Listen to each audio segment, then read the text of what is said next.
Daniel liked to believe he lived in the quietest corner of the neighborhood.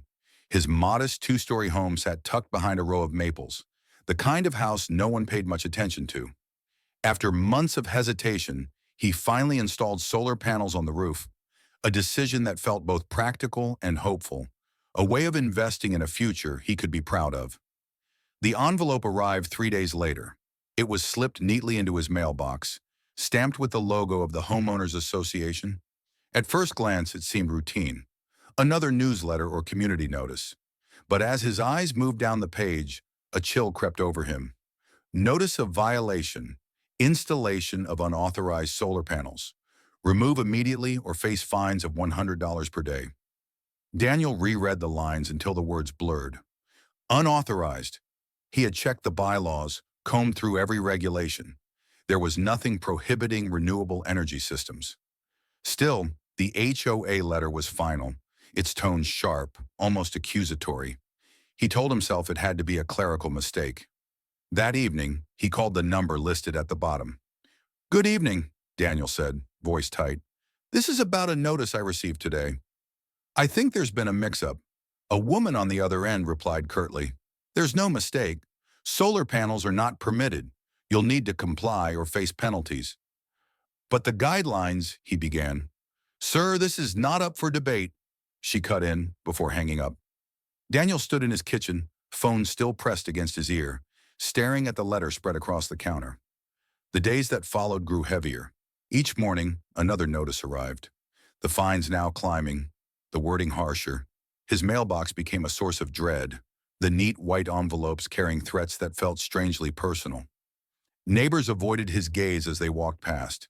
Conversations stopped when he stepped onto his porch.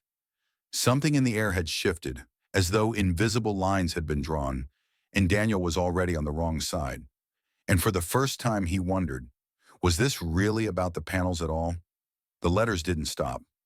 By the third week, Daniel realized he had no choice but to face the board directly.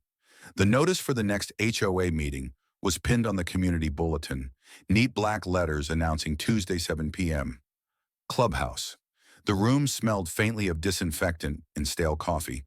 Folding chairs were arranged in stiff rows, neighbors filling them with cautious silence. At the front sat the board. 4 people in tidy attire, papers stacked like weapons before them. At the center, presiding with a tight smile, was Marjorie Kane, the HOA president. Daniel had seen her before. Sharp suits, perfectly manicured hair, the kind of woman whose eyes lingered just a second too long, as if cataloging flaws. She called the meeting to order, her voice crisp. "First item, violation case regarding property on Maple Court." Her gaze cut to Daniel. "Mr. Hale, please stand." The room shifted. Chairs creaked. Whispers stirred. Daniel rose slowly, the weight of every eye pressing against him. "I'd like to clarify," he began. "The bylaws do not prohibit solar panels. I checked before installing them." Marjorie's smile didn't waver. "The HOA reserves the right to maintain the aesthetic integrity of this community. Your installation does not align with our standards." A man in the back murmured, "It's energy efficient, though," but fell silent when Marjorie's eyes flicked toward him. Daniel's pulse quickened. "So this isn't about rules. This is about preference?" Her tone sharpened. "It's about order. And when homeowners defy order, consequences follow." Laughter rippled from the board members beside her. Daniel felt heat crawling up his neck. He could see his neighbors' discomfort, their avoidance. Not loyalty to her, but fear.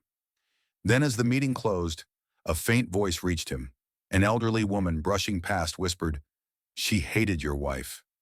Everyone knew Daniel froze. His late wife, Claire, gone for 2 years, her memory still raw. What could Marjorie have against her?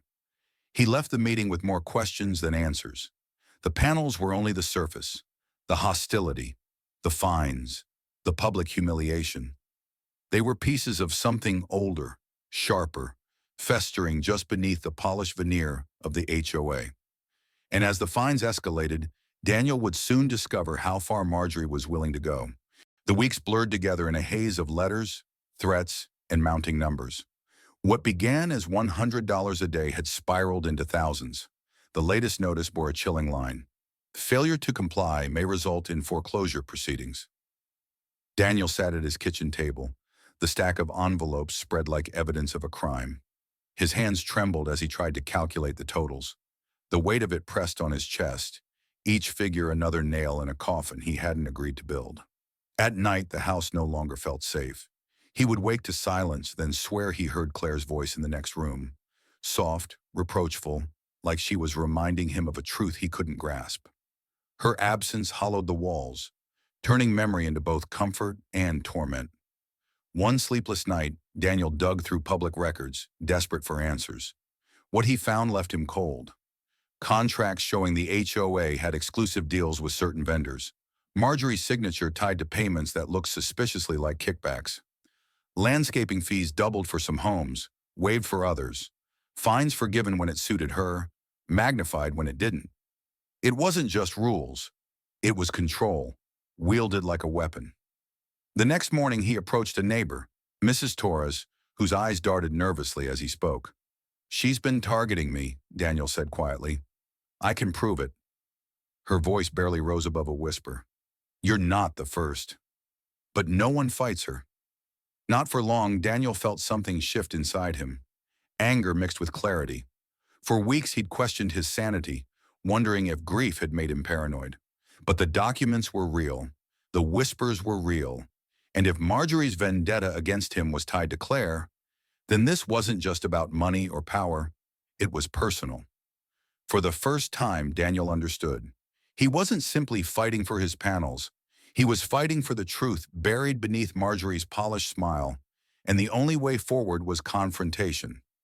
Daniel sat alone in the dim light of his study, documents scattered across the desk like the aftermath of a storm. His eyes burned from sleepless nights, but among the chaos lay one clear truth. He had enough to fight back.